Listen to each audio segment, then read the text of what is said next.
کیا امام مہدی کا ظہور قریب آ چکا ہے؟ ایک عرب اسکالر کے مطابق مشرق سے کالے جھنڈے نکلنے والی حدیث اب پوری ہونے کے قریب ہے۔ نبی کریم صلی اللہ علیہ وسلم نے فرمایا، جب تم مشرق سے کالے جھنڈے دیکھو تو مہدی علیہ السلام کے پاس جا کر ان کی بیعت کرو، چاہے تمہیں برف پر رینگ کر جانا پڑے۔ مسند احمد۔ آج فلسطین، شام، عراق اور دیگر مسلم ممالک میں نوجوانوں کی بیداری، سوشل میڈیا پر بغاوت اور شعور، کیا یہ سب اسی پیشین گوئی کی علامتیں نہیں؟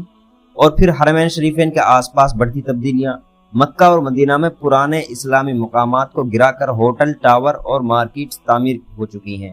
تاریخ، پہاڑ، آثار، حتیٰ کہ جبل نور تک کچھ پایا جا رہا ہے۔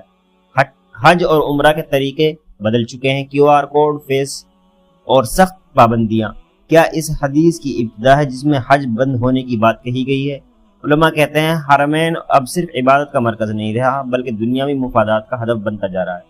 یہ نشانیاں کسی بڑی تبدیلی کی طرف اشارہ کر رہی ہے، لیکن یاد رکھو ہمارا کام صرف تاریخ جاننا نہیں ہے، تیاری کرنا ہے، ایمان، عمل اور علم کے ذریعے۔ یا اللہ ہمیں فتنوں سے بچا اور حق کو پہچاننے اور اس پر ثابت قدم رہنے کی توفیق عطا فرما، آمین۔